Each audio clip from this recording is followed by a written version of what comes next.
So the role of culture in the ontogenesis of the human psyche has been recently confirmed by the neurobiological discovery of the so-called mirror neurons in the brain. Let me quote Ramachandran, an Indian-American neuroscientist, who is one of the researchers who discovered that. What he says is, it is difficult to overstate the importance of understanding mirror neurons and their function. They may well be central to social learning, imitation, and the cultural transmission of skills and attitudes, perhaps even of the pressed together sound clusters that we call words.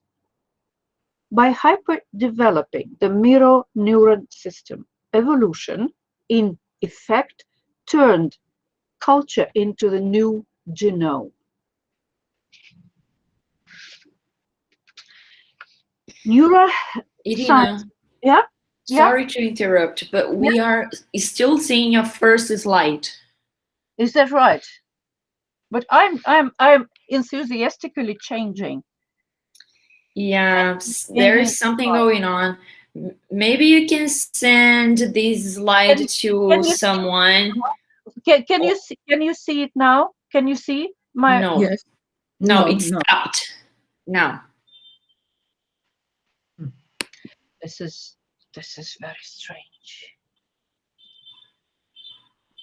So what do you want me to do? Larisa, shall I don't know. So, maybe you can send these slides to Larisa, and then Larisa can screen. The problem is that we have just checked everything and it worked very well. Let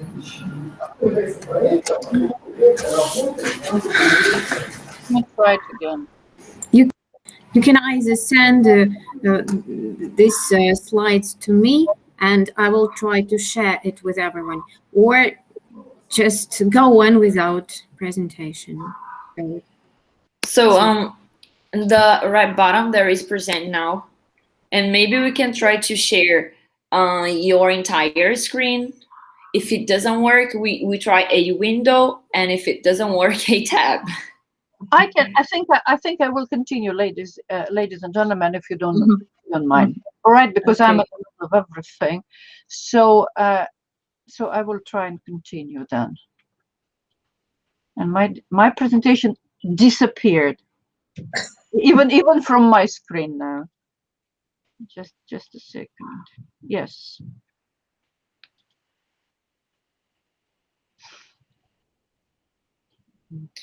So are you going to send the presentation to Larisa? Just a second. Just a second.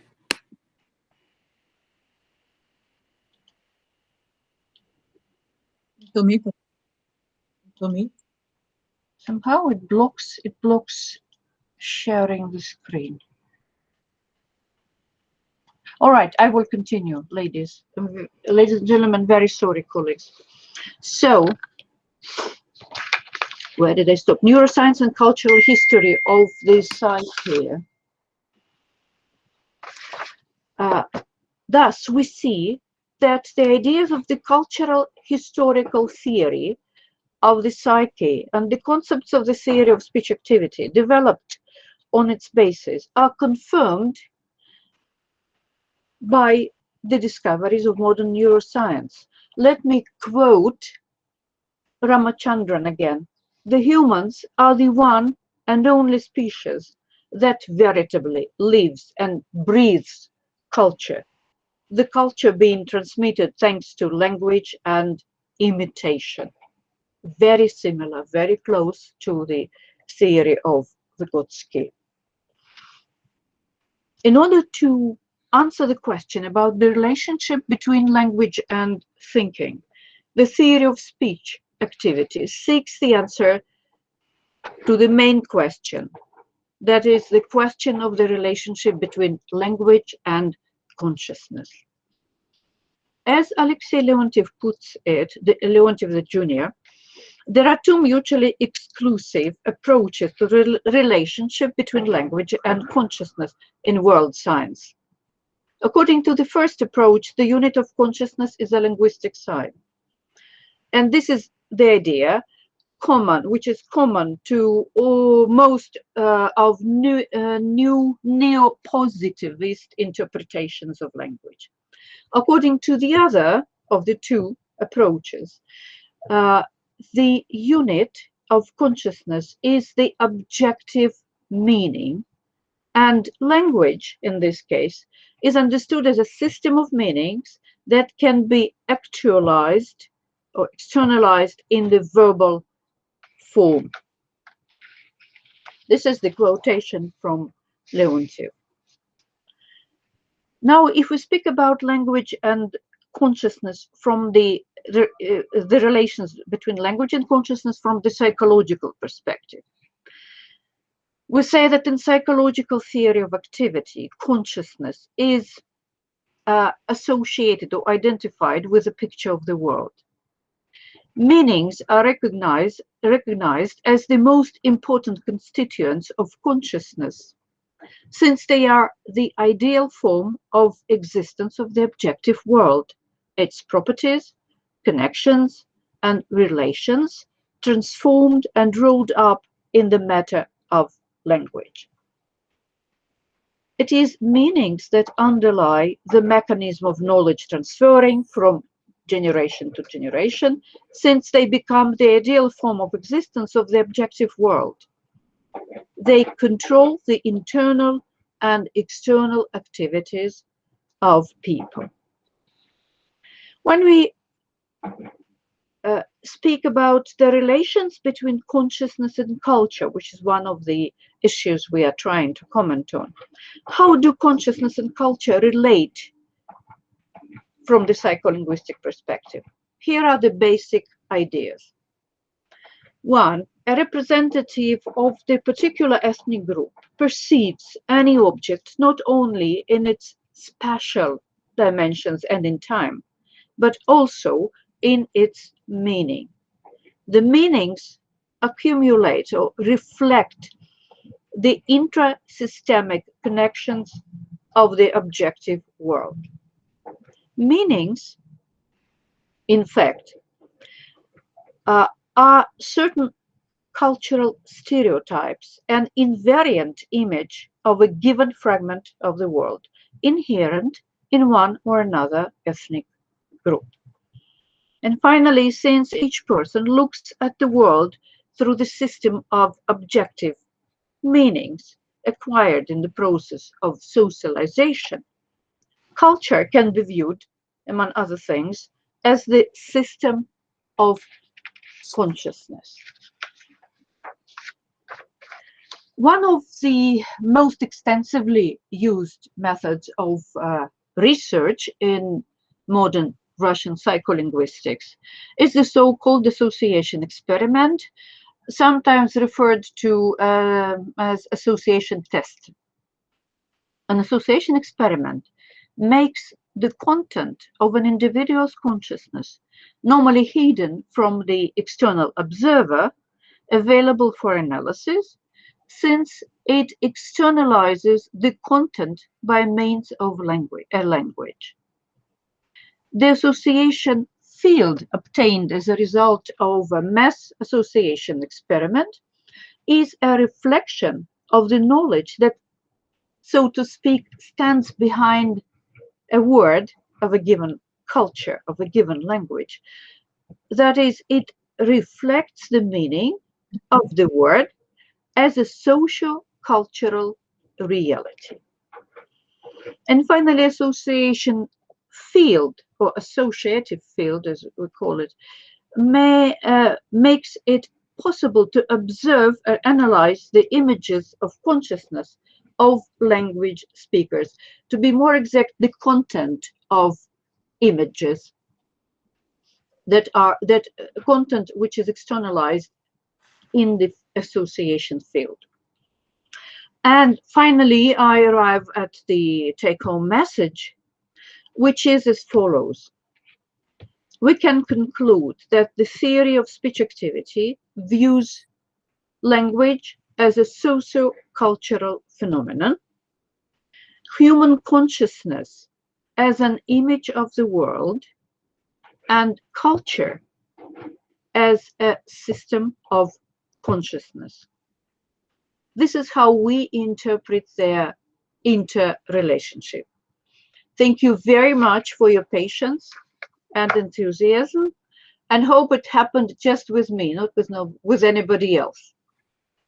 It's a pity. It's a pity, Irina. Thank you. Thank you. And I think because we lost time. So Natalia UFIMTSEVA is here. So probably one or two questions can be asked, and then we go on. Yes. Questions. Sure. Some questions. No? Please. Do we have questions? So if you have questions, so later on, if something interesting arrives to your mind, so please write the questions in the chat, and we will discuss it with Professor UFIMTSEVA, and we'll give her the floor. So shall we go on then? So Larisa, I do hope that nothing wrong happens to your presentation. So Larisa ZHUKOVA, the floor is yours, and it's the joint presentation of Olga BALYASNIKOVA and Larisa ZHUKOVA, and the title is National Language and Ethnic Identity, so linguistic and psycholinguistic research approaches. Larisa, so Olga BALYASNIKOVA is here, Larisa is here. Let us then try again. Okay, I'm trying.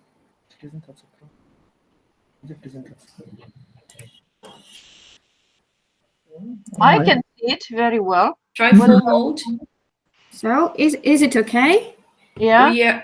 We are seeing your notes. Do you see the slides? Yes, I mean, the slides. Still. We are still seeing your notes. Notes. My screen says there are no notes. I'm sorry. You have some special probably screen that sees behind or something hidden, something hidden. I don't know. Well, you don't see the presentation. The slides are not changing. Try again. They are changing. So now you probably see groups of stimuli. Yeah. Yes, we do see. An image of the world. Yes. Yeah. Yes. So this is the title slide that you should see now, probably. Okay. Whew. Well, I'll probably try to start with my presentation, though I don't know how to switch off the mic. You just and I don't see anyone now, but hope that you see me. And we are here. We are here. Well, anyway, so as you see, the topic of my presentation is national language and ethnic identity, sociolinguistic and psycholinguistic approaches to research. Well, to understand the role of a national language as a criterion of ethnic identity, we need to make a comparative research using the examples of individual countries and regions. Analyzing similar linguistic processes, we can reveal general directions in which the ethnic identity of the representatives of the European region and Russians as the population of a part of this region is developing at a given historical moment. These problems can be investigated using a complex of sociolinguistic and psycholinguistic methods. which make it possible to draw conclusions about the influence of the cultural and linguistic environment on the attitude towards the native language as one of the criteria of human identity in the modern world. Thus, on the one hand, there is a particular attitude towards the native and other languages existing in a given region. This attitude can be identified with the help of sociolinguistic methods, such as polling, questioning, general observation, and so on, which reflect the metacognition of the ordinary speakers of a language, so to say, naive speakers. On the other hand, there is a sense of self-identity, which is often bound up with the national language and exists as a fact of language consciousness. It can be reflected in the unique content of the images of the native and foreign languages and the images of the ethnic groups associated with these languages. To reveal this content, there are used experimental procedures such as an associative experiment, which has been already mentioned, which make it possible to supplement the material of the research with some unconscious knowledge of the informants that may not be revealed through a direct questionnaire or survey. The experimental results appeal to the national image of the world or its fragments and reveal the interconnection of linguistic, territorial, confessional, historical, and other criteria of identity. The relationship of approaches was used in the study held by the Institute of Linguistics together with the colleagues from the universities of Kazan, Syktyvkar, Ulan-Ude, and Yakutsk in several republics of the Russian Federation in 2016. The study aimed to identify the content of the images of consciousness of Russians living in these regions, as well as the speakers of other languages living in contact with them. That is, the speakers of Tatar, Komi, Buryat, and Yakut. All participants also speak Russian as the state language of the Russian Federation. And thus, the bilingualism of the participants was also taken into consideration, since it influences both the strategies of association and the content of images of language consciousness. Actually, you can read more about this research in the monograph, Regional Linguistic Consciousness of the Komi, Russians, and Tatars, Problems of Mutual Influence, edited by Professor UFIMTSEVA. Another monograph in which Buryat and Yakut material is presented has not yet been published, and its publication is now being prepared. Well, when forming the list of stimuli, the researchers adhered to the principle of a systemic image of the world of national culture, according to which national identification will necessarily manifest itself on a variety of stimulus material. In other words, when studying national identification, we should not limit ourselves to viewing the images behind ethnonymic stimuli, such as Tatars, Russians, Buryats, or pronouns such as we, they, and so on. But we should also take into account the so-called neutral stimulus material. That's why they were also used the following groups of stimuli. You can see them on your slide. First, nominations of people based on family ties, gender, category of friends and foes, community criterion, and as well as the most general nomination, the center of the core of the Russian language consciousness, that is the word man. Then there were also included abstract words denoting cultural values and anti-values, socially significant concepts, geographically limited objects, evaluative nouns, adjectives, and adverbs, including pairs of words with opposing components of meaning, everyday vocabulary, and frequent verbs denoting basic actions. The results of this study showed that Tatars have a dynamic and positive image of the world, where the elements of national culture retain their traditional content.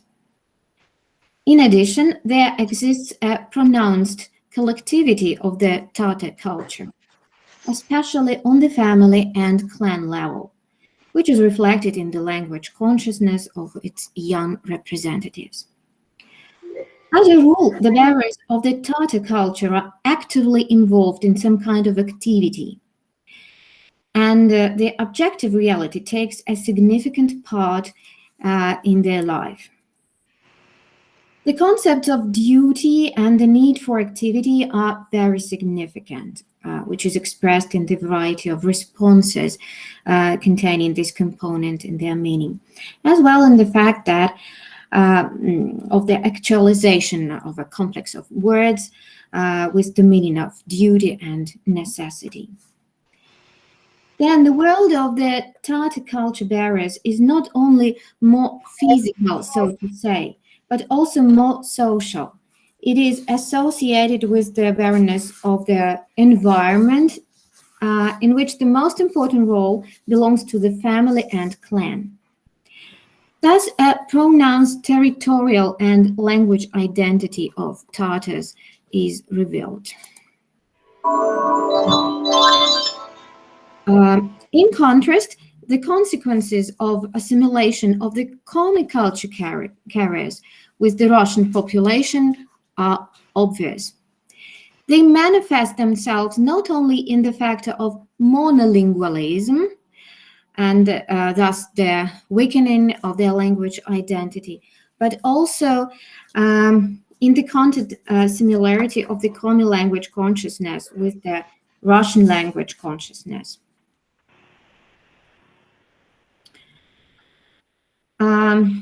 In the reactions of the Komi test subjects, the world is presented as static and as if viewed from the aside.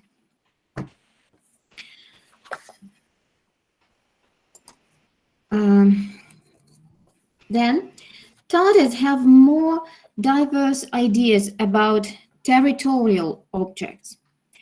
Thus, their reactions include not only a traditional house, but also a village, a street, and the universe. It is noteworthy that Tatars correlate their activities not only with Tatarstan, see, for example, their reaction all over the world to the ethnonym stimuli. While Russians living in Tatarstan tend to associate their nationality with the name of the republic, Tatarstan. Unlike the Tatars, the Komi demonstrate only an all-Russian identity. As for Russians in Komi, they feel a little more like the population of the republic, with its own name and special natural landscape, while the Komi do not demonstrate a definite territorial identity. The attitude of the respondents to their cultural neighbors in Tatarstan is tolerant, while in Komi it is rather not realized at all. Attention to the choice of language spoken by a person is most pronounced among the inhabitants of Tatarstan again, both Tatars and Russians. Both of them indicate Russian and Tatar as the languages of communication, while the third language more often called by the informants is English. It is obvious that when switching to another language, a bilingual is forced to use the strategies given by the grammar of this language. However, a substantive difference indicating the conceptual identity of cultures is also noticeable in this case. It is, for example, expressed in the ways of representing the components of the value system and the subsystems associated with it. So here are some examples of stimulus, lexemes, and mismatching responses to them. So the lexeme evil and, that's strange. And the stimulus purity. As you can see, the stimulus purity does not give reactions associated with humans in Russians.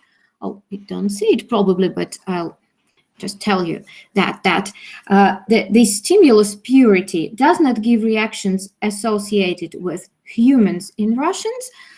However, in Tatars, regardless of whether they answer in Russian or in Tatar, this zone, I mean human, is filled with the designations of female images, such as girl, mother, little girl, and so on. There is another interesting tendency worth mentioning here. This is the dependence of the reactions of bilingual subjects on the language in which they respond. It was noted, for example, that when the study was conducted in the national language, the respondents actualized their national and cultural characteristics denoted in particular by Lacuna vocabulary. For example, names of national holidays, family ties, and so on.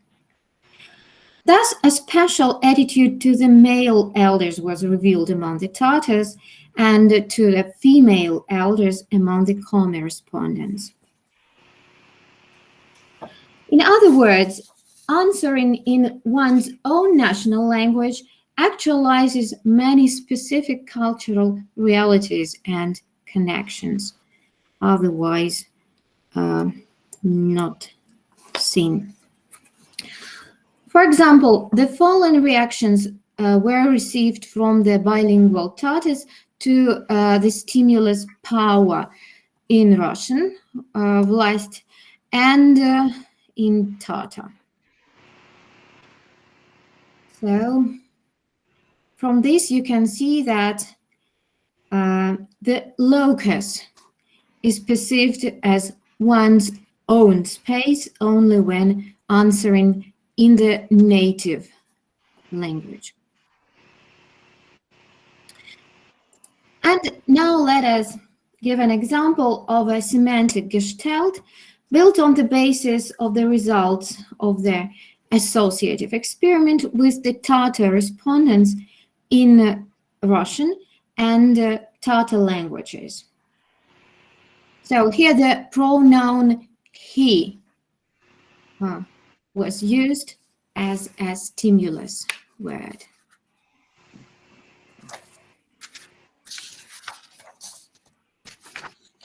Thus, in Russian, the Tatars gave the reactions that can be included in the following semantic subzones: generalized nominations, socially significant concepts, words that name people based on their gender and age, kinship names, positive evaluative nominations, indefinite, and finally conflictogenic nominations such as full and moron.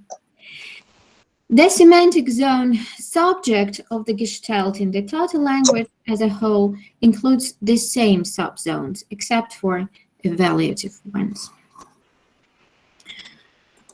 To conclude, such an integrated approach allows us to obtain conscious knowledge as well as the knowledge which is not fully realized by the respondents, but largely determines their behavior, attitude to the environment, value orientations, and so on. This data can be obtained from the results of sociolinguistic surveys and psycholinguistic experiments conducted in native and non-native languages. The analysis of such material makes it possible to identify the ideas that determine the attitude of modern speakers to a native or non-native language as the most important criterion of ethnic identity. Thank you for your attention. Thank you. Thank you very much, Larisa. Thank you very much. Are there any questions, ladies? Yeah? Mm-hmm. Here we go. We do have questions.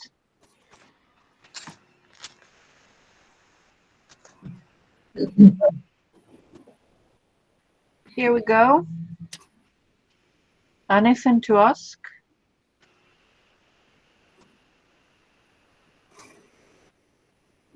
I had the feeling that someone had a question, no?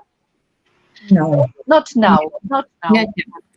All Okay, right. again, thank you very much for your attention, and you are very welcome in case that Thank you you. will finally have any questions. Thank you, Luis. So I think later on the questions will definitely arrive. Mhm. And let me check. I can't see Professor Chulkina here. No. Is she here? No? No, not in the All list. right. All right. So then I would like to give the floor to Sofya EVDOKIMOVA. I'm sure that she's here. Sofya, do you think? Yeah, you're here. Very nice. So a young researcher who will present, well, her report, Active Language Variation and Associative Verbal Network Model. Here we go. Hope I will be the only one. Can you see Okay. my presentation? I Yes. can. What about the rest? I can see it. Yeah. Okay. It's all everything okay. is Fantastic. Here we go then. Mhm. Okay, so I'd like to tell you about investigating interactive variation on the basis of an associative verbal network model. We all understand that languages are constantly changing, and the languages change on all levels of the tongue system. It's quite clear that these changes are mostly gradual in their operations, and they become noticeable only over several generations. That's why researchers usually adopt diachronic approach in order to discover and verify the fact of a linguistic change. However, a linguist has a possibility to note potential language changes which are likely to emerge. In other words, scientists may apply a synchronic approach to study a language variation to find out rival interchangeable variants on all levels of the language. It is known that coexisting of variants over time may result in displacing a stable variant by a more active one. Currently, investigations into language variation are usually conducted on the basis of the dialect of a certain writer, or it may be a written or an oral text of particular style or dialect. Eliciting variants, researchers take into account frequency and stability of the variants. However, context is also really important as it affects the choice of the variant. Thus, scientists have to establish correlations between the variant and the type of the text, its topic and author, and etc. Furthermore, linguists often deal with edited texts. They might be novels or newspapers and so on. So some of the variants are expected to be neutralized, as editors are assumed to choose stable, already codified linguistics item. We have the following proposal. Linguists should study language variation on the basis of an associative-verbal network model, as it provides the scientist with actual material that is not influenced by context. But it cannot be denied that linguists still need to consider such characteristics of the respondents as age, sex, region of residence, and etc. To verify our proposal and elicit some variables on Russian language, we have examined materials of Russian regional database. At first, we took a long and hard look at the results of the second stage of the associative experiments, and then we proved our observations with the materials of the first stage of the experiment. In both stages, the respondents have been students aged from 16 to 30 years old, and they were from Siberian and Far Eastern regions. We have elicited some variables. For instance, one of the selected variables turned out to be an abstract noun derived from an adjective that refers to an abstract feature or state. A noun is considered to be a stable linguistic item in Russian, meets a rival with the suffix ost. The suffix ost, by the way, is also used to form abstract nouns. Let us focus on some examples. We have found out words with a suffix ost instead of words with the suffix ost. For example, тесность instead of теснота, кислость instead of кислота, and слепость instead of слепота. You can see the definition or translation of these words. We also have found the words with suffix ost instead of the words with suffix stvo. Превосходность instead of превосходство, and another couple of variants, постоянство and постоянность. Both variants are given in the adjectival entry of the monolingual dictionary. Hence, we deal with an already existing variable reflected in lexicographical sources. In some cases, variants are likely to be identified as accidental. For example, крепкость instead of крепость, сладкость instead of сладость, гнусость instead of гнусность, превосходимость instead of превосходство. We have also detected a derivation couple сильный, сильность, in which the respondent must have derived a noun сильность from an adjective сильный, but normally, according to the standard Russian morphology, such adjectives are derived from the nouns with the suffix n, сила, сильный. So these couples are examples of wrong derivations. There is an instance of noun formation with the help of the suffix ost, but not from an adjective, but from a participle. That is одурманенность. So that is одурманенность. We have also found out a colloquial word выпендрежность that has the same derivational model. But this example shows that this variable is active as we deal with initially colloquial adjective. None of the nouns with the suffix ost appears in the Russian national corpus. I mean the nouns which I have mentioned. And there is only one such response in a Russian regional database, and it's the word крепкость. Despite this fact, web search engines provide us with the examples of using these words on different forums and sites and so on. Besides, we have discovered other variants which confirm that the very possibility of tracing active variation on the associative verbal network model. So thank you for your attention.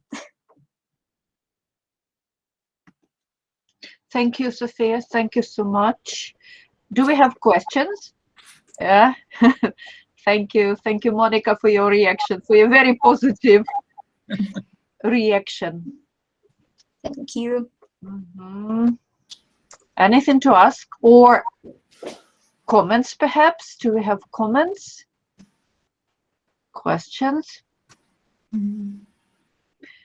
So thank you then. So yes, and I have seen Professor Svetlana IONOVA. Can I ask if she is still here? A couple of minutes she was with us.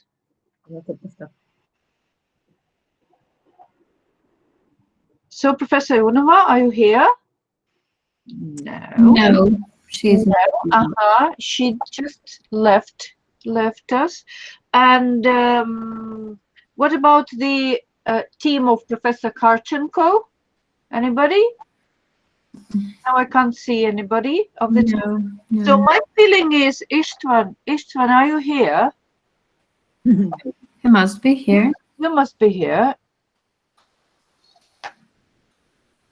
He perhaps yes. Hi everyone. Yes, I'm Thank you very much. So now I introduce our team, and Istvan will present the fragment of our research. So, Dr. Istvan Leonard, the floor is yours then. Over to you.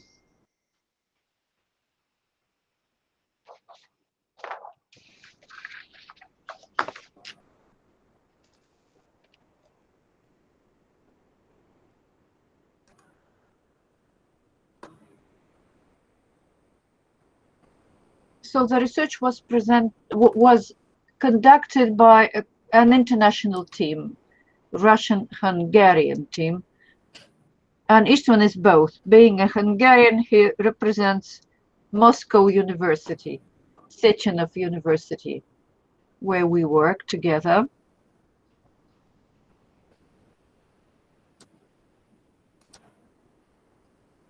So waiting for your presentation then, Istvan. Yes, can you see my screen now? No, unfortunately not. No, I tried to share my screen. Now, theoretically, it should work, but I will try again.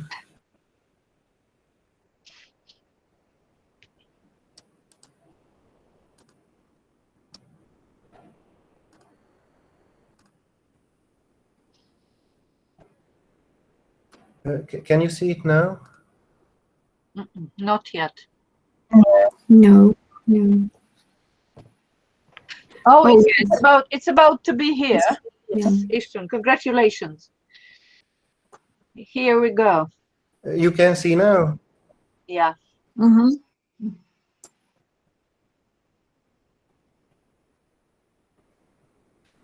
Oh, okay, it's excellent. So let me express my gratitude first of all for the invitation to this conference. And my name is István Lénert, and as Professor Irina MARKOVINA mentioned, I work for Sechenov University in Moscow for the Institute of Linguistics and Intercultural Communication. Today I'm going to present the results of research about linguistic consciousness, a comparison between the Russian and the Hungarian preschoolers' mental lexicon.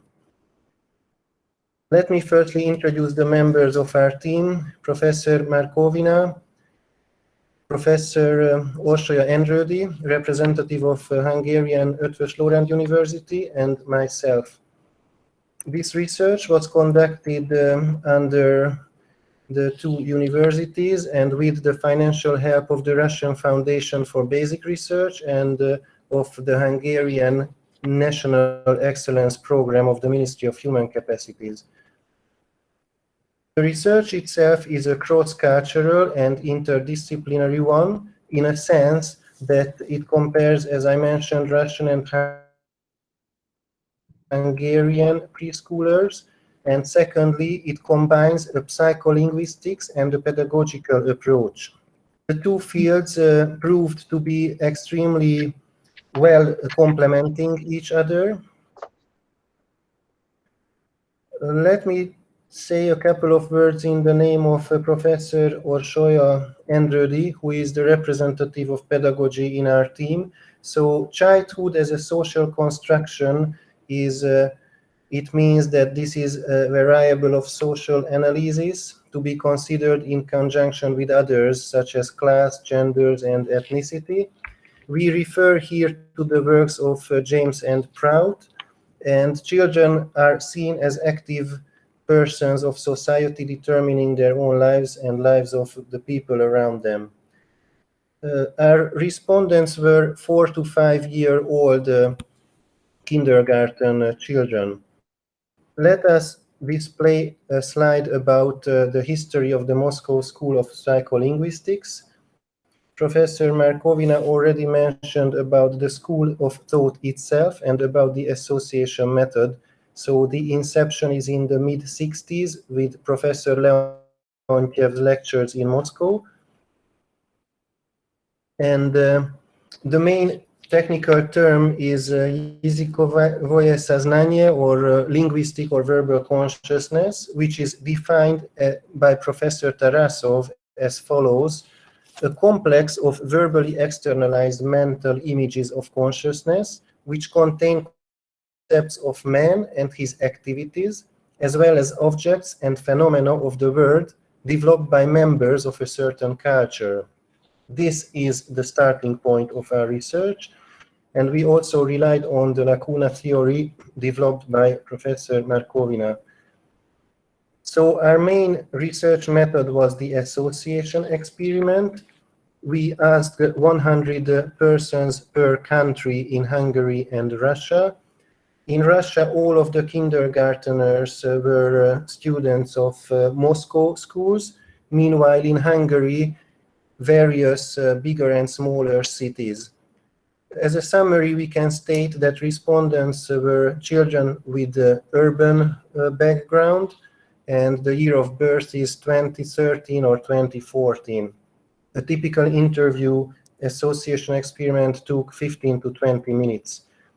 We used 10 word stimuli and 27 questions in total. The shoulder-to-shoulder method is a pedagogical method which aims at creating a friendly atmosphere where the children are open to express their feelings. In the coming slides, I will briefly display to you the main results of the association experiment. So we had 10 word stimuli. The first one is being friend. And you can see on this chart the reactions to the stimulus word friend. So the Hungarian equivalent of friend is barát. Meanwhile, in Russian, this is drug. And you can see the responses, the reactions in 3 classes of words, such as nouns, adjectives, and verbs. We marked by blue color those items which are identical. Meanwhile, red color means dissimilar reactions. So if you take a quick look at this chart, you can see that the reactions here for the stimulus word friend are mixed. Approximately 50% of the reactions are identical. Meanwhile, another 50% are not similar. So both in Hungary and Russia, a friend is considered to be kind, dear, and good. And the main activities associated to a friend is play, like or love, and help.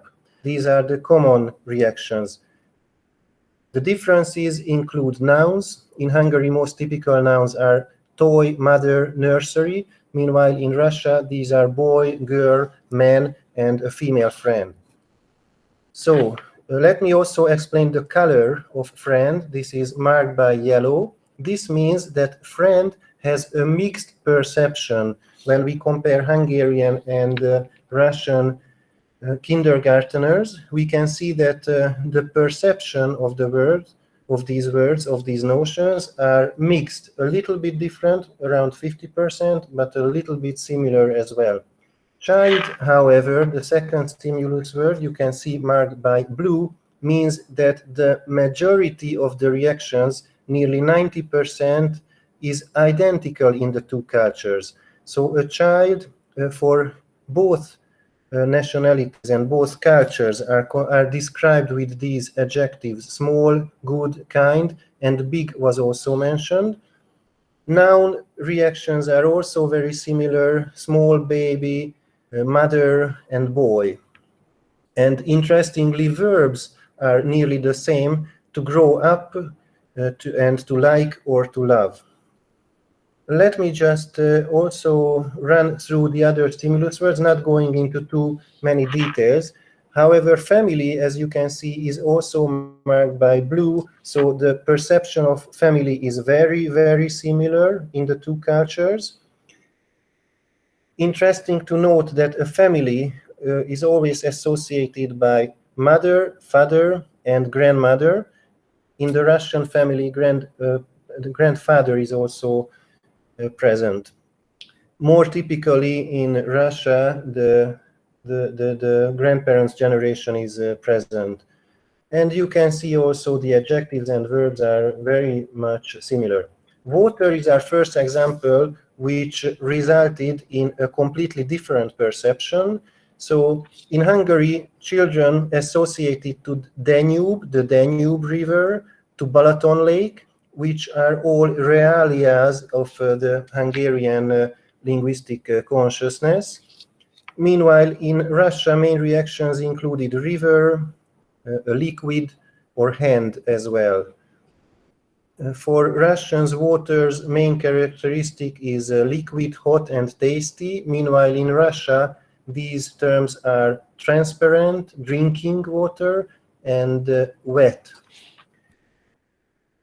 So again, water is marked by red. The perception, the linguistic consciousness in the two cultures are very, very different. Black is again of mixed nature. In both cultures, children associated to color. Meanwhile, many other noun associations are dissimilar, including shoe, clothes, and trousers in Hungary, and paint, car, and pencil in Russia. Toy is again a mixed, gained mixed results. So the blue colored reactions contain to play, to like, to love, and also the nouns doll and car. Many other dissimilar items were found in the reaction words, as you can see on the chart. Devil is marked by red. So the common features of devil are mainly connected to color and to the adjectives, the characteristics of evil, of devil, such as black, bad, and evil. Verbs and nouns are pretty much different. We can see some religious references from Hungary. And we can also see in Hungary it's connected to horn, to kid, clothes, and a pitchfork, also with eye, the devil's eye. Meanwhile, in Russia, man and bird are the main noun associations. So devil is very dissimilar in terms of results. Home is considered again to be quite different, and besides one adjective and one verb, big and to live, all of the reactions words were very much different in the two cultures.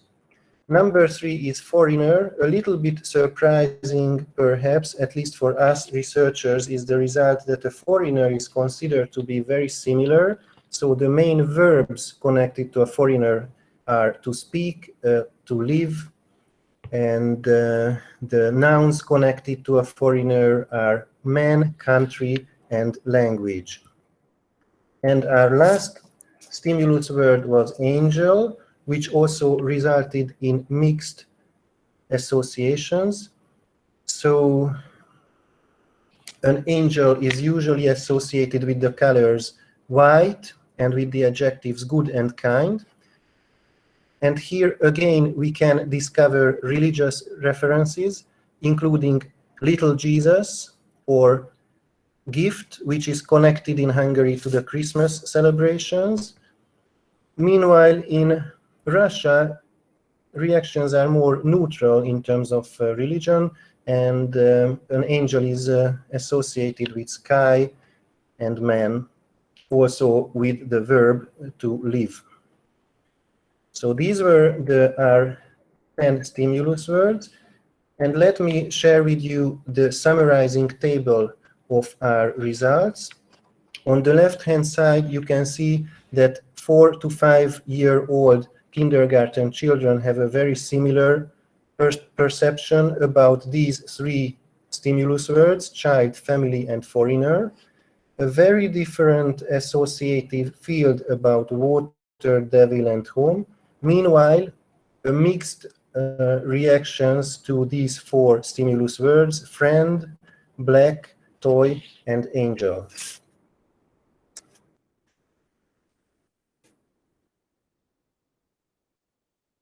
Let me turn to the conclusions now.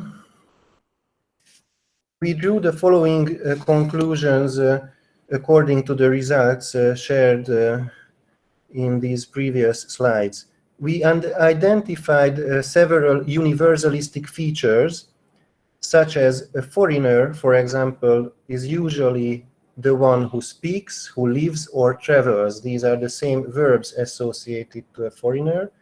A family, similarly, is something good, is about the mother, and is about love. We also identified culture or language-bound characteristics. Please allow me to display just 2 examples from the Russian language. One is drug, družit, so the similar sound of these words and also the similar etymology of the words resulted in more frequent associations. And similarly, with the lexemes chort, chortochka, chorny, cherkic, this was the same case. Globalization could be grasped very clearly during the research process. We identified tablets, cartoons, and different brand names in the associations, including Lego, Duplo, and Trudy. Let me also note that we are continuing this study, and we already compiled another research, and another publication is under review now about brand names connected to kindergarteners' linguistic consciousness. During the research, we faced many translation anomalies, including the Lacuna Paradox.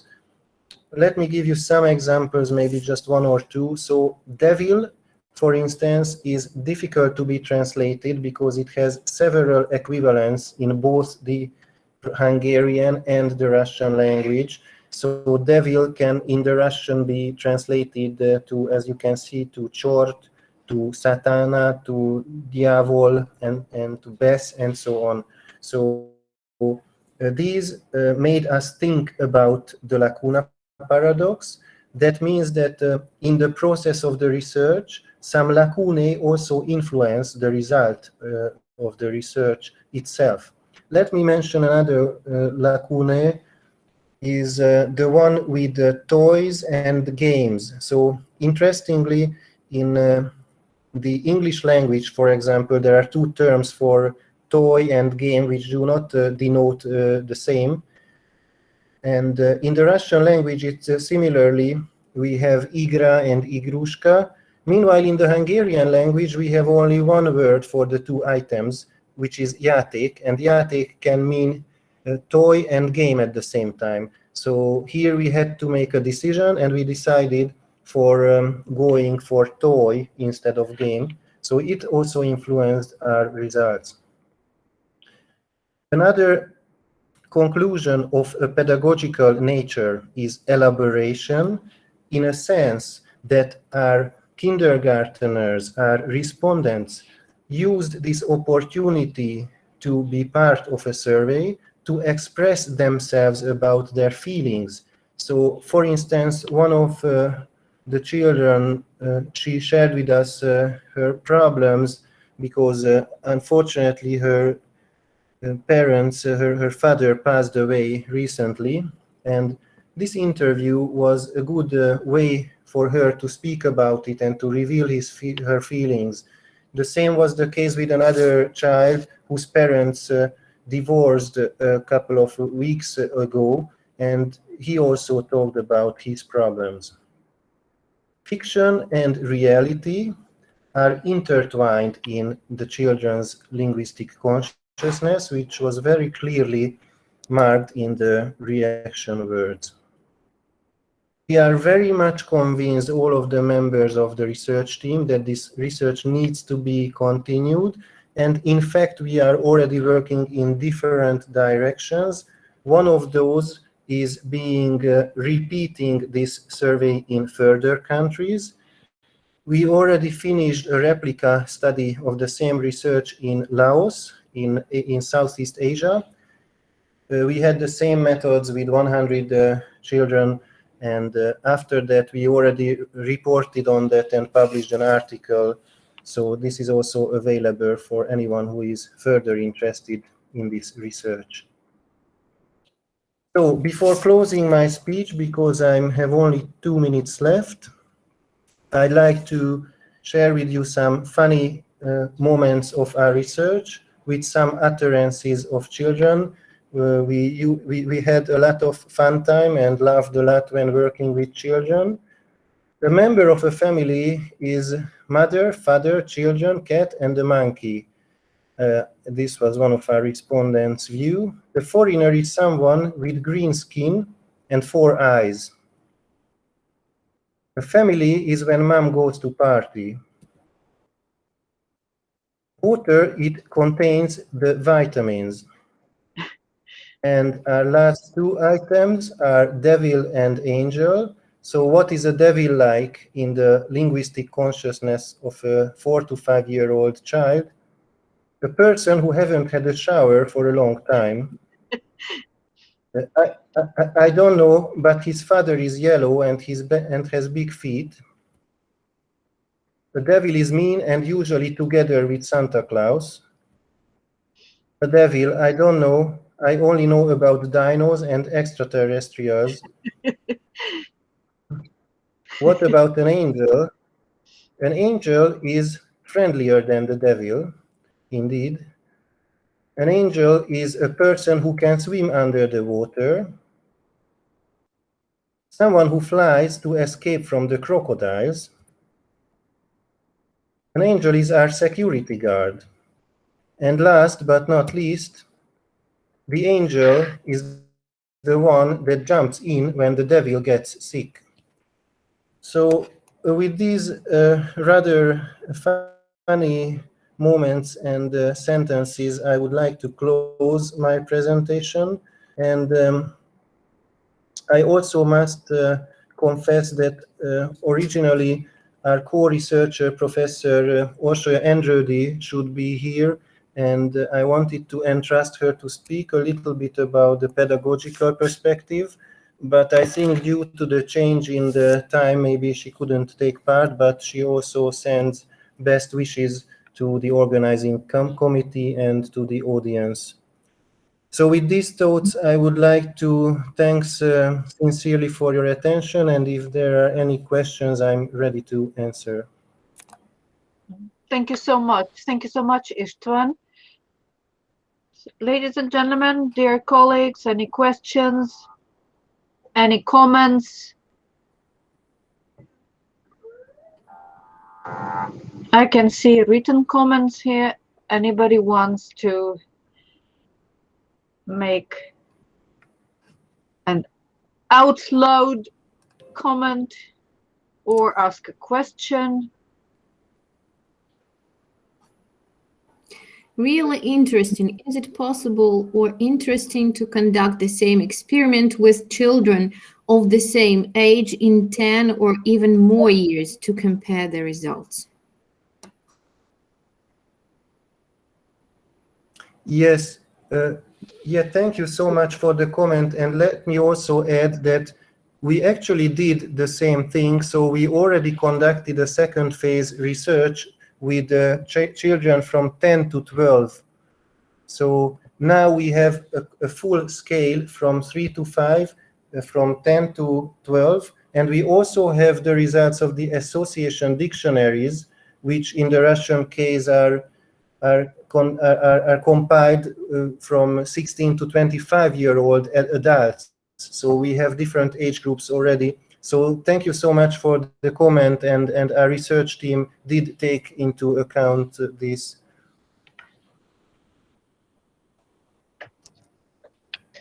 Thank you so much, Ishan. Thank you, Larisa, for your question. Anything else to ask? Or I'm sorry, actually, it was not my question. It was the question from Professor Sofya EVDOKIMOVA. good. Yeah, I just read it. Sofya EVDOKIMOVA. Yeah. Thank you. Thank you. Now, more questions, comments? Okay.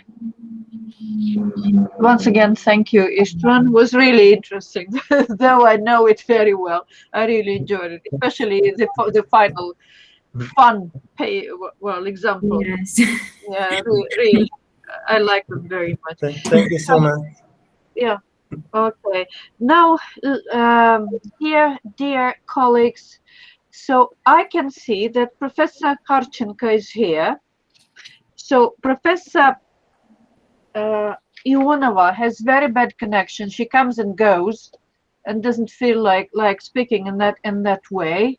It's because of some technical issues. And Elena, Professor KHARCHENKO, do you think you will be able to present now? Tell us, please. Yes or no? Not now, perhaps. Елена Владимировна, Да, я здесь. Я здесь, коллеги. Сейчас я попробую загрузить, поделиться экраном. Just for a change, it will be kind of a test for our international participants. If they can understand anything. Так, почему-то не получается.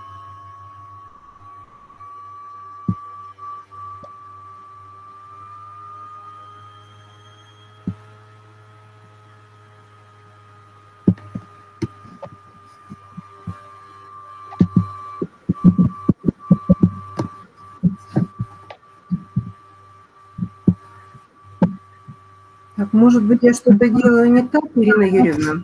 Здесь есть кнопка «Поделиться», и я на нее нажала. Начать показ там должен быть. Кнопка «Начать показ». У меня только «Поделиться» и больше... Кнопка present now кнопка, и там, когда нажимаете, у вас там 3 опции высвечивается. Вот нижняя, по-моему, Tab, что-то там такое. I did all these things. Didn't work? Да, что-то не... Начать показ. Во весь ваш экран окно вкладка. Весь ваш экран должно быть. А там еще у вас должна быть открыта ваша презентация. Поделиться. Сначала открыто. Да. Сначала открыто, потом поделиться. Но это то, что я делала, и то, что не факт, что получится. Это не всегда получается, да. Так, сейчас вот я еще раз проверила презентацию, она открыта. Да. Ну, почему-то откройте доступ ко всему экрану. Ну, нажмите, пусть будет. Так, еще раз.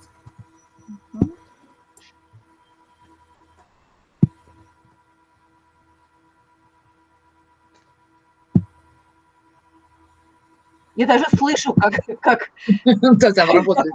вы нажимаете. Как я стучу, да. Потому что у меня почему-то неактивна эта клавиша. Совершенно. И Вообще. приложение Chrome хочет предоставить сайту Meet Google доступ к вашему экрану. Вот он мне пишет, что он хочет, но не может почему-то. Ну, есть еще вариант, кому-то пришлите свою презентацию, может быть, кто-то попытается поделиться своим экраном. Хорошо. Чуть попозже, может быть, там... Давайте тогда, да, следующий экран. So, dear colleagues, then, so I checked the list and I can't see Angelina Moiseva. Is she here? No. Yes. Tatiana Nikaeva. And no, I can't see her here. So, but whom I can see is Maria Tovkes. Maria? Yes, I'm here. Thank you so much. Thank you so much that you are here.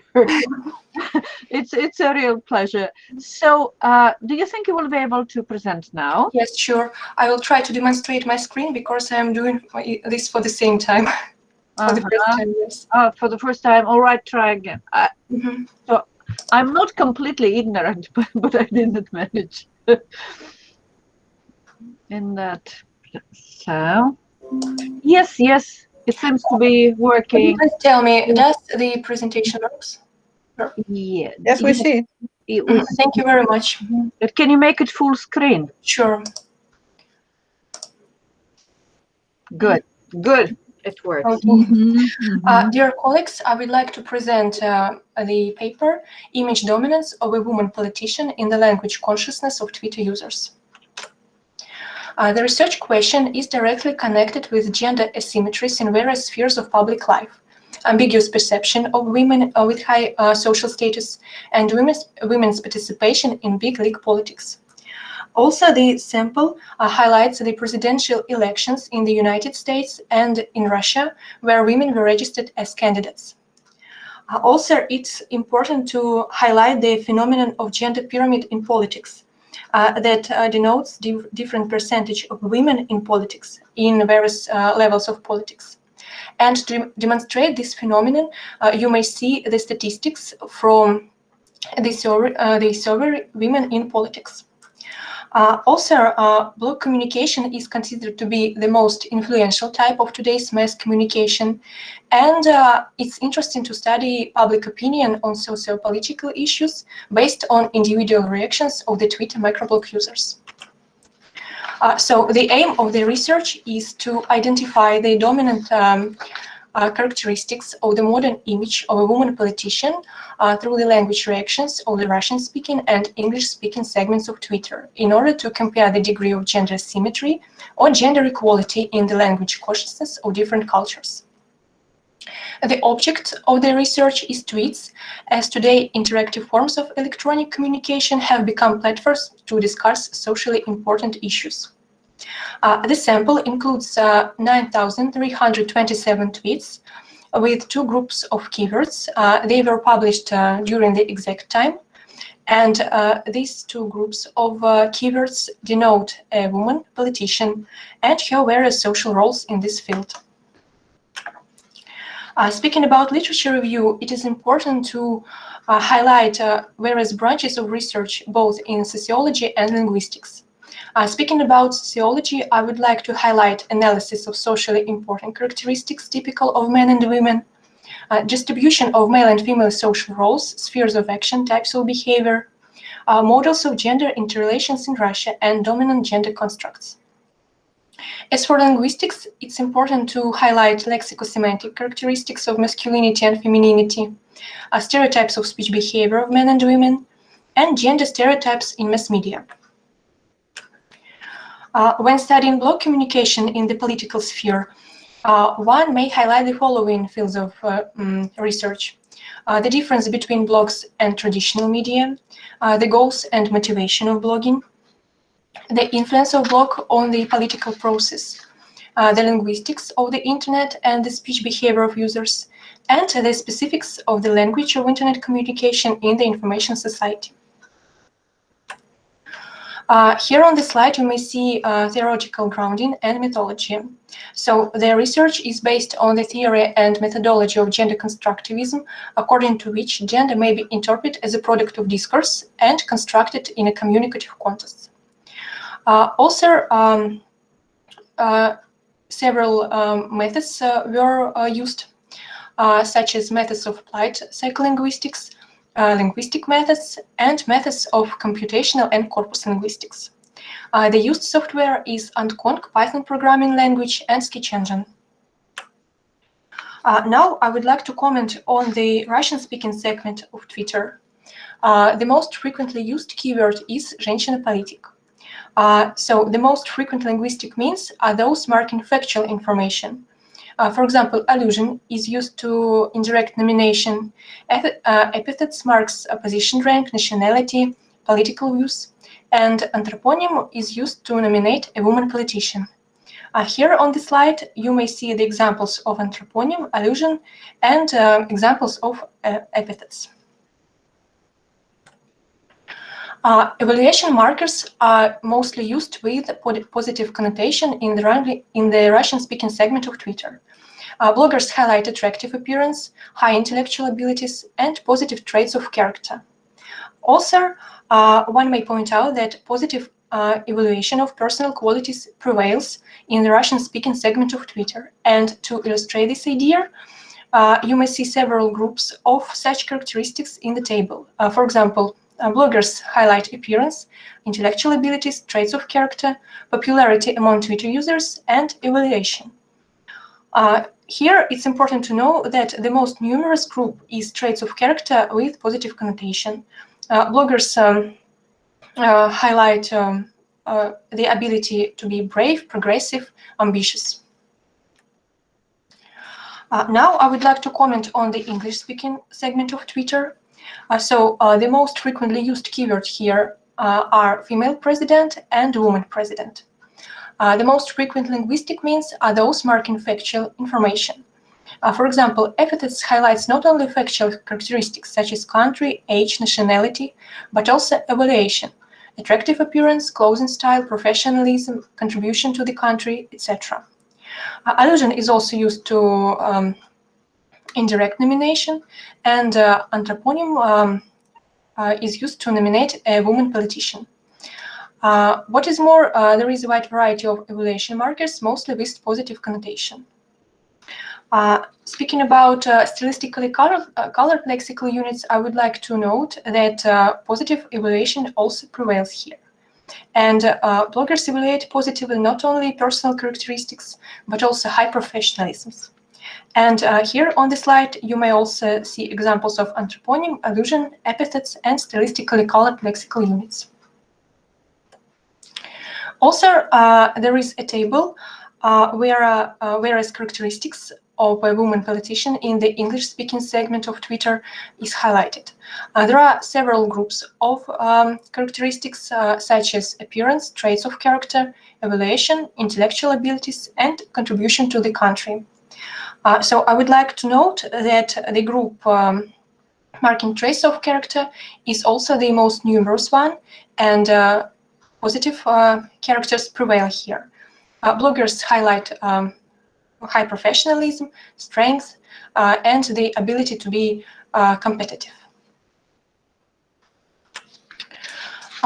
Also, it's interesting to note that both in the Russian-speaking segment and in the English-speaking segment of Twitter, there is a thematic group of lexics or cognitive metaphor, politics as a war competition.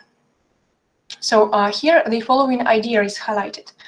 Bloggers think that politics may be a battlefield, while political parties may be something like troops. And this thematic group of lexics is realized with the help of various nouns, verbs, and verbs of the same word family. For example, in the English-speaking segment, bloggers highlight traits of character, several military terms to denote a woman politician, and also as I've already mentioned, politics being a battlefield and political party being an army.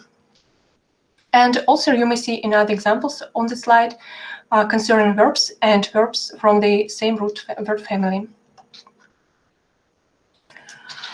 Coming to the conclusion, I would like to know that the most frequent keywords in the corpus, I mean, женщина-политик, female president, and woman president, mean that the question of whether a woman can run the state is discussed in Twitter. However, the discussion involvement in the English-speaking segment is much higher. In both segments of Twitter, the most frequent linguistic means are those marking factual information. For example, nomination, position, nationality. Bloggers evaluate appearance, character traits, fame of a female politician mainly using a positive connotation. It indicates that bloggers allow and approve the participation of a particular woman in politics. Russian-speaking users highlight personality qualities such as intelligence, strength, decision-making, responsibility. English-speaking users positively evaluate not only personality qualities, but also high professionalism. This fact indicates the difference in cultures. In a Russian-speaking culture, the emphasis is made on the woman politician's traits of character, while in the English-speaking culture on professionalism and effectiveness. In both segments of Twitter, traditional gender stereotypes are preserved. So the image of a female politician is masculinized, and gender equality is implicitly understood as the unification or assimilation of the male norm, which leads to violation of the right to feminine individuality. Thank you very much for your attention, and I'm ready to answer your questions. Thank you so much, Maria. Anything to ask or to comment on, dear colleagues? Anything to ask? Okay. People still are digesting the ideas presented. Maria, thank you so much. Thank you very much. Isun, do you have the question, no? Yes, if we have a moment, may I ask just a question regarding the methodology of this research that you mentioned about Sketch Engine and also about another two software that you used. So my question is that for the first linguistic analysis, did you use the Sketch Engine or the other two softwares too, or those two were only for the illustration, for the charts and graphs? Or could you elaborate a little bit on these softwares? Thank you. Thank you very much for your question. Surely I used all these tools. With the help of the Python programming language, I collected all the tweets. So I used the keywords to collect the linguistic material in Twitter. Then I used Unconc and Sketch Engine to make concordance. Just to make the illustrative contexts. And I used Sketch Engine for the random sample because the sample for the keywords woman president and female president was too large. That is why I decided to make the number of examples a bit smaller just to make the sample look balanced. That is why I used the function random sample. Thank you so much. May I just kindly ask you if it's possible to write in the common chat box the name of the software that you used? Okay, I may put the links to the software. Is it okay? That would be very yes, excellent. Okay, Thank you so much. Я занята конференцией. Сейчас перезвоню. All right. Thank you so much, and thank you for the question, Istvan. I know why you asked. So, Elena, Professor KHARCHENKO, shall we make another try? Пробуем, Лена. Да, пробуем. Давайте.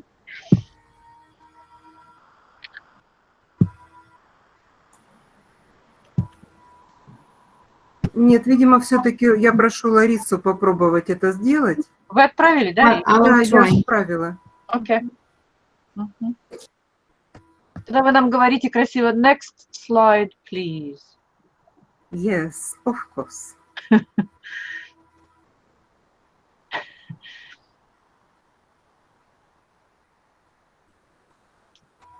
какая-то заколдованная.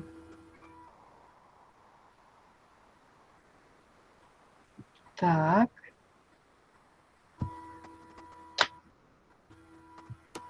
Да, оно. Спасибо.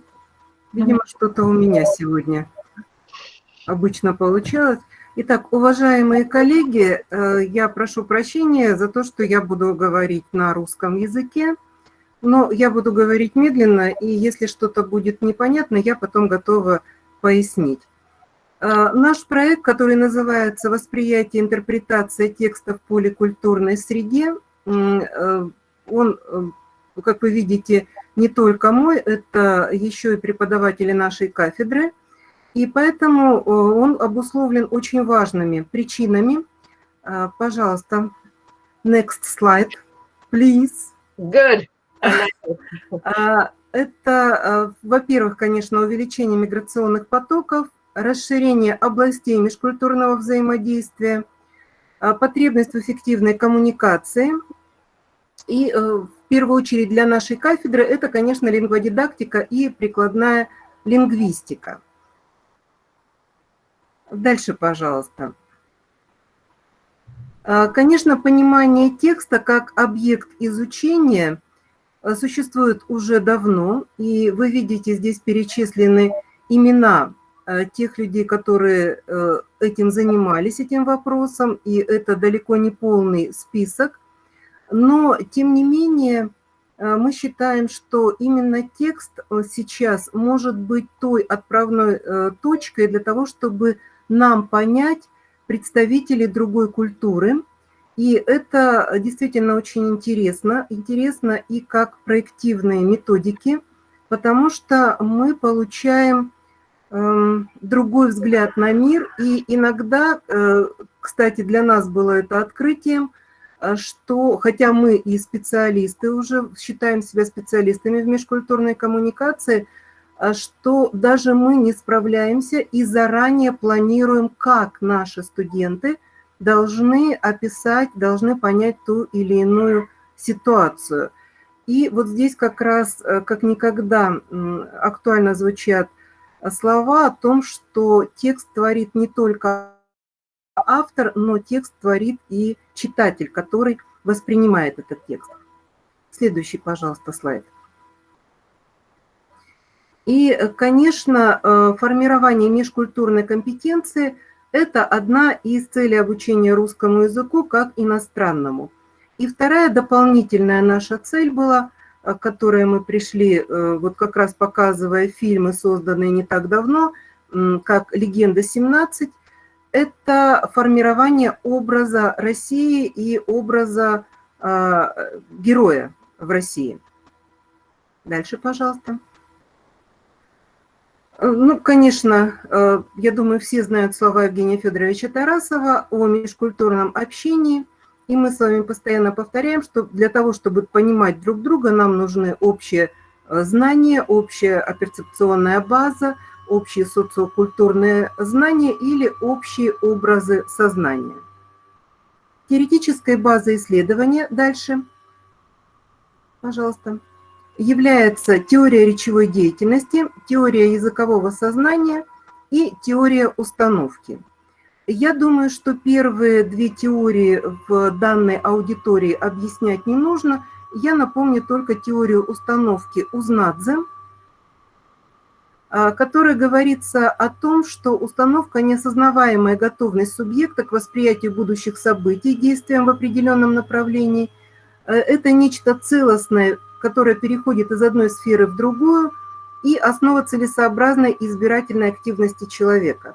То есть мы предполагаем, что наши студенты изначально уже предполагают, то есть они выстраивают образ того, что они увидят, но ориентируясь на систему своей культуры. И вот это как раз самое интересное в этом проекте. Следующий слайд, пожалуйста. Объект исследования не только напечатанный текст, но и кинотекст. И вот кинотекст как раз является очень интересным объектом исследования.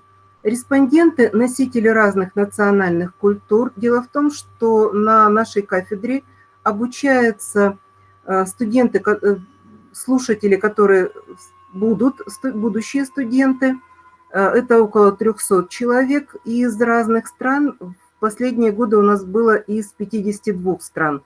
Но в основном, конечно, Китай, Сирия, Ирак и также студенты, которые уже обучаются в бакалавриате и в магистратуре. Мы предполагаем, что у нас полипарадигмальный подход, потому что мы пока, этот проект носит поисковый характер, мы пока стараемся подходить с разных точек зрения и используя разные совершенно направления. И была у нас попытка использования инструментального подхода. Например, мы пытались использовать осциллограф и планируем использовать ай-трекер. Но с ай-трекером очень много уже исследований, а с осциллографом, как сказали наши коллеги, материала получилось очень много, но очень сложно его интерпретировать, потому что нужны определенные точки. Я думаю, если кто-то с этим сталкивался, действительно, это серьезная проблема, но тем не менее мы от этого не отказались, хотя и пока у нас это не получилось в той мере, в которой мы хотели. Дальше, пожалуйста. Один из первых экспериментов был у нас, мы опросили 50 носителей русского языка, 50 носителей арабского языка и 50 носителей китайского языка. Все ответы были на русском языке, но вы видите, что уровень владения языком здесь позволял это сделать. И здесь был материал из маленький короткометражный фильм из «Ералаш», из этой серии «Ералаш». Назывался он «Мама всегда права». Следующий слайд, пожалуйста. Очень интересный оказался сам материал исследования.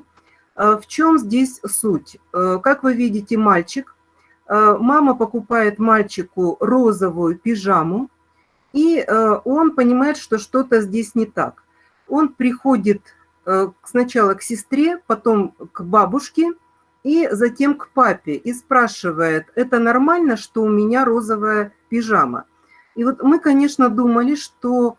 Ну и развязка этого кинофильма в том, что когда папа открывает полотенце, а он брился в ванной, оказывается, что у папы точно такая же пижама, и он говорит, что раз мама тебе это купила, мама всегда права. То есть вот где мама всегда права, и все ему повторяют, и сестра, и бабушка, все ему говорят, что мама всегда права. И когда мы анализировали, пожалуйста, следующий слайд, этот кинофильм, оказалось, что наши представления о других культурах совершенно не совпадают. Особенно нас потрясли высказывания арабских студентов. Мы предполагали в нашей голове всегда, что в арабской культуре прав мужчина, но оказалось, что как раз именно арабская культура показала, что там очень большую роль в семье отведена именно женщине. Следующий, пожалуйста, слайд. Конечно, очень интересен образ героя, потому что образ героя у нас воплощает те черты человека, которые поощряются в той или иной культуре. Почему был выбран фильм «Легенда-17»? Как оказалось, для китайской аудитории это очень важный фильм. Более того, наши студенты показывали его, как они говорят, потом родителям, советовали смотреть, и для них это было очень интересно. Перед тем, как показать фильм, пожалуйста, следующий слайд. В этом эксперименте участвовали 25 носителей русского языка и китайского языка. Все ответы были на русском языке также. Были предпросмотровые вопросы. То есть мы сначала пытались посмотреть, кого же в двух культурах считают героями. Пожалуйста, следующий слайд. Некоторые вопросы здесь написаны. Назовите героические профессии, опишите внешность, характер мужчины-героя и характер антигероя. Пожалуйста, дальше. Вы видите, что в русской культуре героическими профессиями являются полицейский, пожарный. И очень интересно выяснилось, что, оказывается, герои в русской культуре высокие. Следующий слайд, пожалуйста. Характер мужчины-героя представлен на данном слайде. Вы видите, что самый большой процент настойчивый, упорный, несгибаемый и так далее. Следующий слайд. Смелый, сильный, крепкий – это для русской культуры. Если мы посмотрим на героя в китайской культуре, пожалуйста, следующий. Извините, здесь еще характер мужчины антигероя. Лицемерный, жадный, скупой и так далее. То есть вот к профессии совершенно не относится, что удивительно. Это скорее рыцарь на белом коне, который у нас в голове есть. Следующий слайд, пожалуйста. Ответы китайских респондентов. Очень интересно, что в ответах китайских респондентов мы видим, что место пожарного совсем небольшое, это всего 4%, но у нас появляются новые профессии, это космонавт, врач и спортсмен. Спортсмен тоже герой. Следующий слайд, пожалуйста. Очень интересно, что во внешности героя у китайских носителей культуры большие глаза, длинные ноги, имеет много мышц, высокий, худой и острый подбородок. Вот для нас это было удивительно, что большие глаза и острый подбородок, нам показалось это не столь важным. Следующий слайд. Характер. Добрый, сильный, ответственный, скромный, осторожный, смелый. Следующий слайд. И для анализа стереотипов, когда мы уже анализировали этот фильм, мы спрашивали после просмотра фильма, какой исторический период показан в фильме, какие ценности, и просили сделать анализ положительных персонажей фильма и анализ отрицательных персонажей фильма. Так вот, очень интересно, что, конечно, наш хоккеист Валерий Харламов сразу же попал в серию положительных персонажей, потому что он полностью соответствовал портрету. Но самые интересные, пожалуйста, следующий слайд. То есть очень многие вы видите, как китайские студенты описывают образ Валерия Харламова. Я думаю, что он сильный и смелый человек, он целостный, железный человек. Но очень интересно, что именно у китайских студентов очень часто появляется вот эта фраза «я должен учиться у него, я должен был быть похожим на него», чего нет совершенно у русских студентов. То есть русские студенты так откровенно не говорят, что они хотели бы быть похожими на какого-то героя. Но самым интересным, пожалуй, был образ тренера. Пожалуйста, следующий слайд. В образе тренера сначала было очень много спорных ответов, потому что я не поместила диаграмму с отрицательным героем, но отрицательный герой обязательно жестокий, жесткий и так далее. И вот тренер, очень интересный момент, он по сути подходил под образ отрицательного героя, но в результате все-таки они пришли к выводу после разговоров, что несмотря на то, что он жесткий и больше подходит под предварительный образ отрицательного героя, но он положительный герой, потому что он делает все для того, чтобы хоккеисты выиграли. И даже вот эта жестокость в какой-то степени ведет к какому-то результату. И в результате хочу сказать, что данная работа продолжается, и она позволяет нам не только увидеть стереотипы, которые есть у наших студентов, но в том числе и отследить свои стереотипы, потому что в любом случае мы подходим к другой культуре с линейкой нашей культуры. И очень интересна здесь интроспекция и наблюдение за нами, когда мы это все видим. Ну и эксперимент, конечно, продолжается. Мы сейчас пытаемся собрать, но собирать материалы в дистанте пока не получается, хотя этот эксперимент продолжается. Спасибо за внимание. Спасибо, Лена. Спасибо вам большое. Thank you so much. Any comments, questions in English or in Russian, any language? I can see Ursula here. Welcome. Yes. Hello. I hope you practiced a little bit of Russian. Yes, I tried. I understood the пожалуйста slide. I understood. Good. At least something. Пожалуйста, коллеги, есть ли что уточнить? Просить, прокомментировать. Okay, so from what I understand, we are through with the program for today, but we would like to invite our colleagues to share in this final part of the session today, to share. I'm sorry, there is one more reporter, I think, Irina Chokhalova, who is also here. Here? I'm here. Yes, and what is it in the second part? Sorry.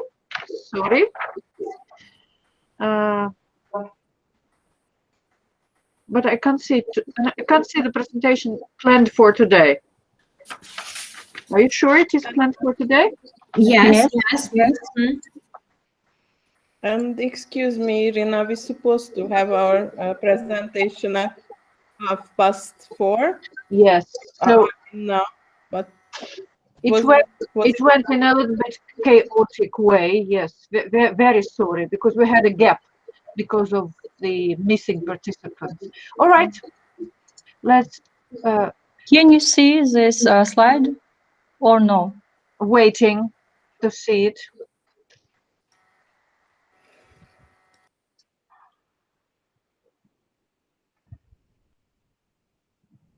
Not yet. Not yet.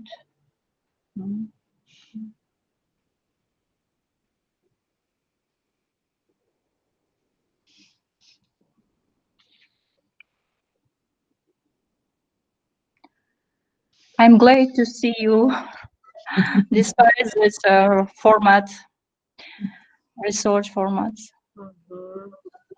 Dear Professor UFIMTSEVA, Michel Debren,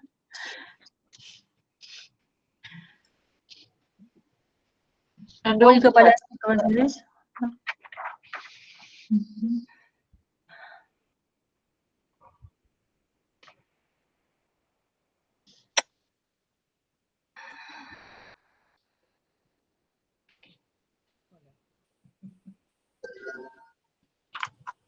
Okay, we can see it. Can you see? We could, but it disappeared. Just for the fraction of a second. Oh, voilà. Yeah, here it is. Let me to present this work, Languages in the North, Multilingualism, Constants and Changes. But today I consider this multilingualism and changes in the Yakut language.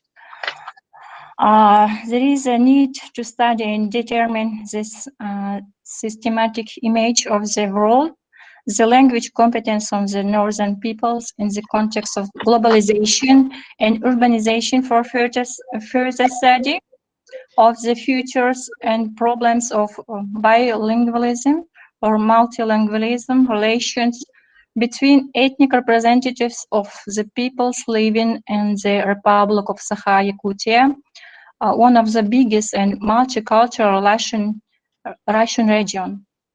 Bilingualism is cross-cultural and cross-linguistic communication takes on a variety of forms depending on the level of proficiency in different languages, the degree of their prevalence or coverage of native speakers, the situation of their application, the attitude towards them on the part of the speaker and listener, and a number of other factors. The phenomenon of bilingualism is the subject of attention of researchers Lambert, Chen, Giles, Grogin, Spolsky, Leontiev. Bilingualism is seen as an indicator of biculturalism of an individual or a nation. Indeed, people with bi-ethnic identity are able, while recognizing cultural differences, to acquire the riches of another culture without compromising the values of their own. However, biculturalism is possible only under the condition of complete, pure bilingualism, that is, when an individual or a nation is competent in both the native and the second language. Incomplete bilingualism cannot be an indicator of biculturalism, but on the contrary, it is a sign of marginality and assimilation process. This type of bilingualism is characteristic of today's youth, especially those living in urban environments.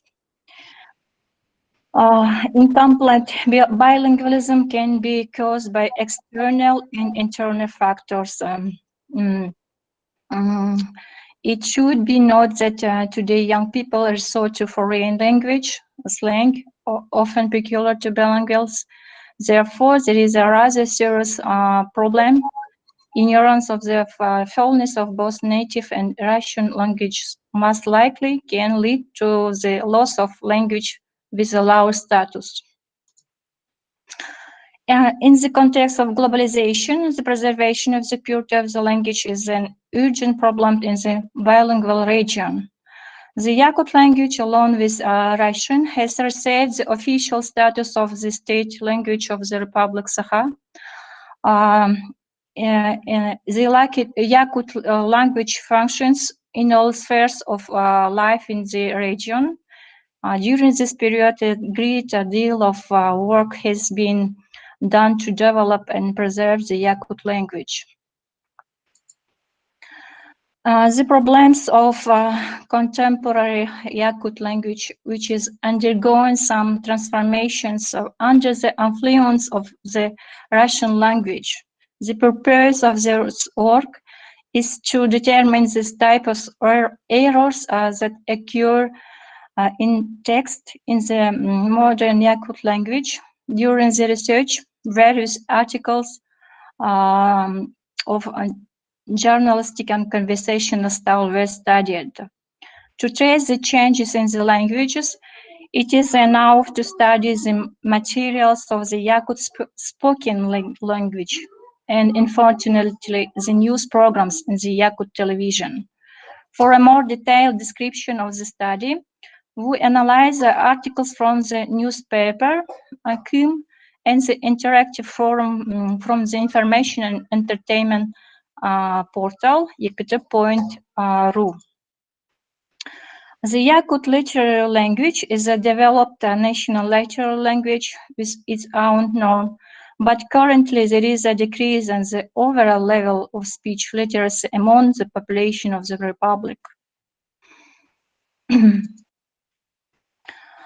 The line between the uses and literal translation is blurred. The tracing paper has become a speech stamp, which has become widely used in the Yakut language and is considered the norm is, in the journalistic style of speech.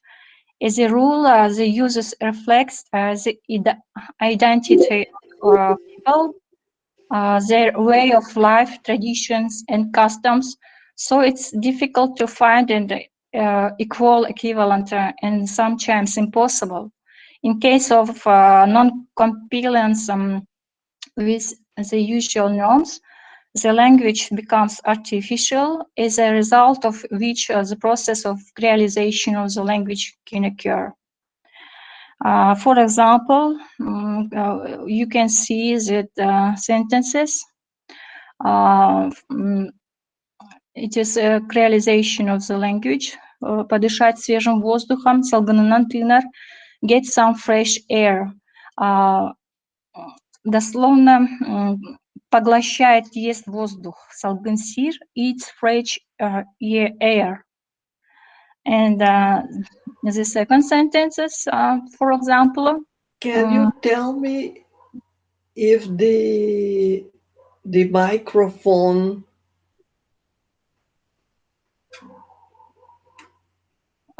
can you hear Larisa? Yes. Меня слышно? What is happening?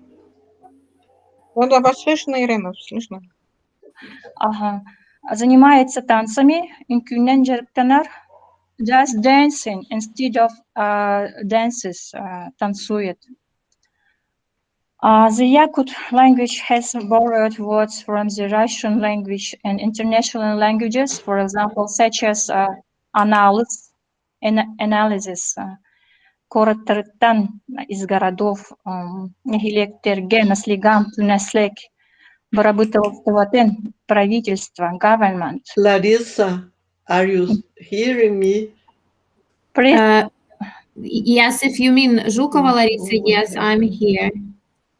All these words are translated by the phonetization into the Yakut way, and they all sound and are perceived not as borrowed Russian words, but as their own Yakut.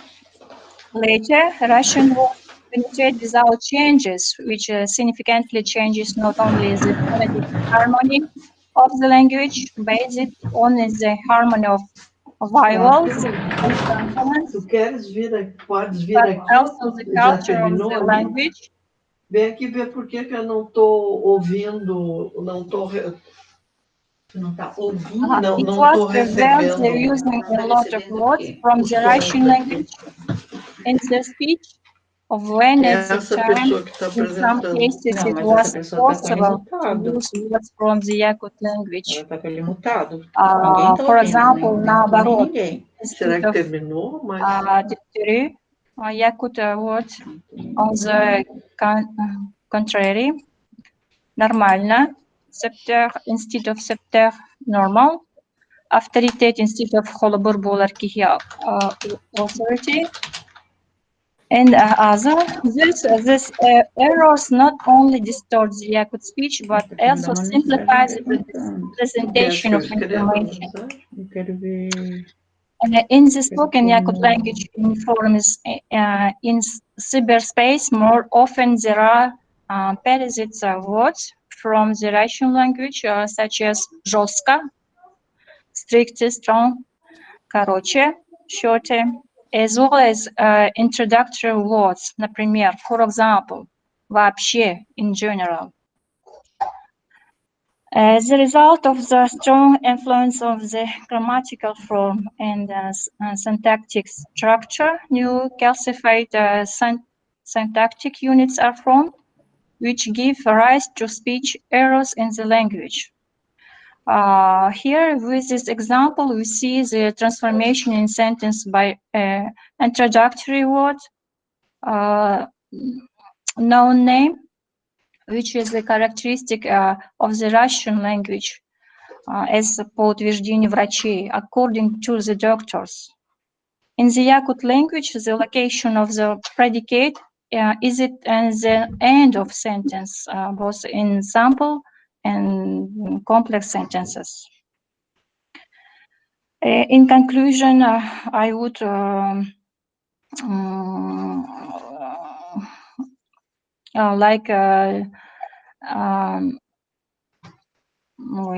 the language of the mass media has a decisive influence on the general state of the literary language and speech culture of contemporary society. Recently, the Sakha language of the mass media has undergone major changes in the Yakut language under the strong influence of the speech stamps of the Russian press, The language of mass media is the main factor of change in the language process taking place in the multinational republic. The obtained result will contribute to the elimination of existing and widespread speech stylistic errors in the language of the media. And the realities of the era of globalism pose great threats to multilingualism. However, in order to preserve linguistic diversity, it is necessary to invest in the creation of appropriate tools and services to create and ensure the availability of diverse content for their native speakers, and to create and support educational projects. Thank you for your attention. Thank you so much. Thank you so much, Irina. Thank you. And ladies and gentlemen, Michelle, you've got a question or comment? Yeah, I wanted to ask, as I understand, you studied mainly errors, speech errors in Yakutian language due to the influence of Russian language. Do you consider that errors are always bad things? Could there not be an indicator that there is a contact of language and it is a normal thing in the history of diverse languages? I had I could see from your presentation that you are thinking it's really only bad. Is it like? But it's problematic for contemporary language in this moment, because young people not conserve own language.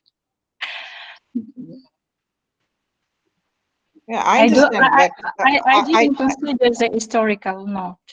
I'm not sure you can change something. You have said that we noticed these errors and we can correct these errors. Do you think is it really possible to make people speak better because you noticed it in your scientific works? Do you think it's possible to? Okay, it is possible. Yes. Yeah, in future. Okay. You are very optimistic. Okay. Anything else to ask? More questions? All right. Thank you, Michelle, for your comment. Thank you. So what we wanted to do at the end of the session, we wanted to invite the participants, first of all, those who didn't have a chance to make a comment. Orshwe, would you like to say anything? We're very sorry you missed. The presentation was really very well received. And it was really very interesting. Would you like to add anything or just to say a couple of words? Yes, if it's possible. Sure. Actually, I'm very happy to join you, and I'm sorry I couldn't come earlier, just 20 minutes before we're supposed to have our presentation. So I would like to add that it's always a pleasure to have interdisciplinary research. My colleague, Professor Elena, might mention that was very interesting to have this research together with psycholinguists. As myself, I'm a childhood researcher, and we noticed that there are several theories which are valid and which helped us during our research. for example, in childhood studies, we believe that, I mean, not we, but the researchers of childhood historians believed for so many years that people in the medievals believed that children are diabolic. And after Reformation has started, they started to believe, and especially in the Romantic area, so from maybe the 18th century, people treated children as angelic creatures. So it was extremely interesting that children also mentioned this kind of attitude that they can be very naughty or like angels. So this perspective was very interesting from our point of view, for example. However, there are lots of perspectives which were fruitful. So I do hope that we can continue our research together, and I think it's always a very good idea to work together with different fields, because we can both analyze our data from a different perspective, different focus. So we continued this research, and we are still working on the data because it's still valid from both perspective, from the pedagogic and psycholinguists. So thank you. Thank you so much. Thank you so much, Urshula. Thank you. I completely agree with you that multidisciplinarity was a big plus in this research, and it was really very interesting to try and combine the approaches, the achievements of both trends in the both fields, and I really enjoyed it. I completely agree that this is always a plus. Is there anything to add?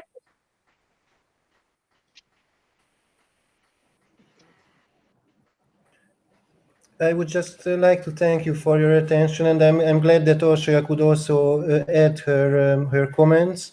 So just again, I sincerely thank for the attention, and I think I told everything that I was supposed to say. Thank you. Thanks, Istvan. So is there anyone who wants to share, perhaps? We wanted to hear from all other participants, not only from the speakers, about the research, some results obtained, some interesting comments on what has been discussed. So anything as a final part of today's session? We would be happy to hear your comments or something about your own research. So, Michelle, you're welcome. Well, I can only say that if anybody is interested in some associative research in French language, they can ask me, because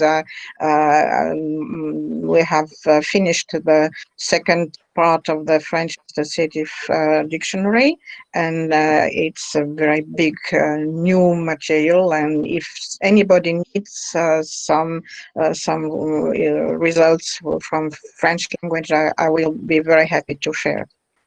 Thank you so much, Michelle. What do you mean when you say second part? Is it a new edition or new material? It is a second. It's a second iteration of the experiment. So I had the first dictionary in 2010, and it was my first one, and it has some issues, and it has some not so good ideas in it. So we wanted to correct them. And then we did a new dictionary, a new experiment with also 1,000 stimuli and 500 respondents on every word. So it's a quite new one. and it's ready now. It was finished last summer, and now it's not published in a book, in paper book, but it is on this website, and it's really now it's ready now, and it's there are a slightly different list of stimuli. There are 610 common stimuli between the first one and the second one. The second one is slightly different because when I did the first one, I had no dictionary of frequency of French language, so I could not choose the right words. And then for the second one, I had the chance of using this new one. So, it's really very amazing because half of the dictionary was collected last year during the isolation, during the COVID pandemic. And it is really very interesting to compare the reactions. Is there some influence of pandemic on the reactions? And I can say that there is a not very big influence. So we have some reactions, but if you compare with the main common reactions on words, it's almost not visible. So it's really very interesting that the basic reactions are the same all the time. Okay. So it's free. It's free. You can use it, and I did a new research this year because my interest is not the direct dictionary. My interest is the inverse dictionary. I really like it. I think that it shows very interesting things, but the inverse dictionary as it is collected usually is not it's not convenient. So we had to work with the reactions, and we have slightly different list of reactions for the direct dictionary. They are not changed, only orthographic problems are fixed, but they are as they came from the respondents. And then we did lematize the reactions for the inverse dictionary, so to combine them together. And so we have interesting features with the inverse dictionary also. Michelle, can we have a link? Yes, sure. I will write it now in the chat. Can you publish? Yeah, sure. I will write it. Thanks so much. Thank you so much. Anything else? Any more comments?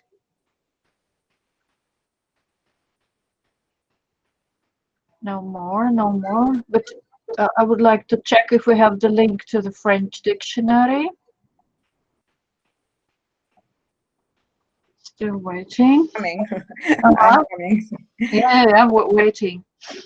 I'm checking. The link. Yes, looking for the link. Yeah, I check because it's important. the right one to pay. We're about to finish. So, Professor UFIMTSEVA, do you want, Natalia Vladimirovna, anything to say? Yep, I'm just mixing up languages. В качестве, Лариса переведет в качестве заключения. Professor Sklar-Cabral, anything? Would you like to add anything? We're very happy to have you on board as well. I'm sorry, I was trying to attend. We have Everything. 5 competing symposia, so I could not be here sooner, but I see that it was a very fruitful meeting. I just hear the last comments, and I'm sorry that I could not attend your presentations. But we know that you're very busy, yeah. I will try. Your symposium will happen more 2 times, isn't it? You have 3 sessions, Yes. isn't it? Yes. This is the first one. This is So the I first. promise to be sooner in the next one. Would be nice to So- have you. Would be nice to have you. Thank you so much. Thanks so much for joining us. At least for the final part, for the very final part. Yes, Natalia, anything to say? Или вы в самом конце, или сейчас? В самом конце. So as we agreed, Professor UFIMTSEVA will make a final comment when we finish the third session. And I would like to once again say thank you very much for joining us today. It was really very, very interesting and definitely worth meeting today. So see you tomorrow, the same time, from what I remember. We will promise to make it even more interesting. Thank you so much and see you tomorrow. Thank you. Thank you. Bye-bye. Bye-bye. Bye. Bye. Bye-bye. Thank you. Bye-bye. Thank you.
Вы меня видите? Я вас больше не вижу. Я вас не вижу. 5 человек тут какие-то.